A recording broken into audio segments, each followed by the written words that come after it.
के एक auto rickshaw वाला जो रेलवे स्टेशन के पास इस गरीब बस्ती के अंदर रहता है, साबड़े नाम का, जिसकी उम्र महज 27 साल बताई गई है।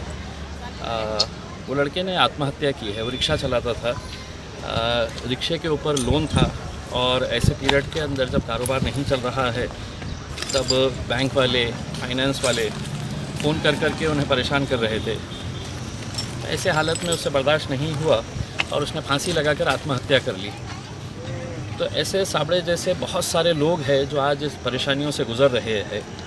सरकार ने तो ये कहा है कि हम आपको रिक्शे वालों को 1500 रुपये देंगे, लेकिन अभी तक कितने रिक्शे वालों के पास ये 1500 रुपये आए, ये सरकार ने ही जवाब देना चाहिए।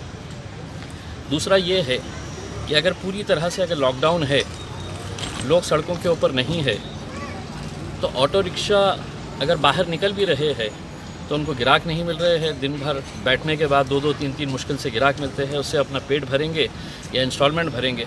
तो हमारी मुख्यमंत्री उद्धव ठाकरे साहब से और प्रधानमंत्री साहब से विनती है कि टीवी के ऊपर आते वक्त इन गरीबों के बारे में भी फ़िक्र करें, क्योंकि ऐसे नौजवान लड़कों की अगर मौत हो रही है, वो अपनी जान दे रहे हैं, तो इसके लिए कोई ना कोई तो ज़िम्मेदार है और ये ज़िम्मेदारी सीधा सरकार के ऊपर जाती है।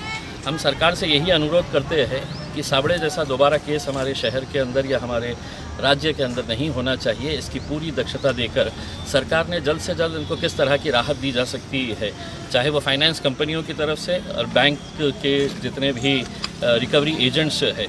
हमने पुलिस को और प्रशासन को साफ़ तरीके से ये ताकीद की है, ये बताया है कि अगर कोई ज़ोर ज़बरदस्ती की गई कोई फाइनेंस कंपनी की तरफ से और बैंक्स की तरफ से, क्योंकि इस पीरियड के अंदर लोगों को पैसा देने के लिए है ही नहीं, और ये रिकवरी एजेंट्स अगर दादागिरी के बल के ऊपर कभी गाड़ियाँ उठाकर लेकर जा रहे हैं, कभी उनके घर वालों को परेशान कर रहे हैं, तो ये किसी सूरत के अंदर बर्दाश्त नहीं किया जाएगा।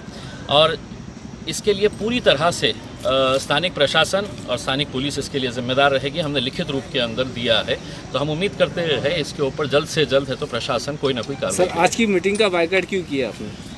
देखिए, उस मीटिंग के अंदर मैंने जाने का इसलिए फ़ैसला नहीं किया कि एक तरफ मीटिंग में जाकर सिर्फ ये सुनना कि हमने कितना अच्छा काम किया है, और दूसरी तरफ ज़मीन के ऊपर इस तरह अगर कोई गरीब ऑटो रिक्शा वाला अपनी जान गंवा रहा है, अपनी जान दे रहा है, सिर्फ इसलिए कि प्रशासन और सरकार की अनदेखी हो रही है इन लोगों की तरफ, तो मेरा यहाँ आना ज़्यादा अहम था, ना कि उस मीटिंग के अंदर बैठकर जो सिर्फ अपनी पीठ थपथपाते हैं कि हमने कितना अच्छा काम किए है करके। अगर अच्छा काम किए होते तो शायद ये लड़के की जान बच जाती थी। आज उसके परिवार के ऊपर क्या बीत रही है, उसके माँ के ऊपर, उसकी पत्नी के ऊपर क्या बीत रही है, शायद उस मीटिंग के अंदर बैठे अधिकारियों को एहसास नहीं है।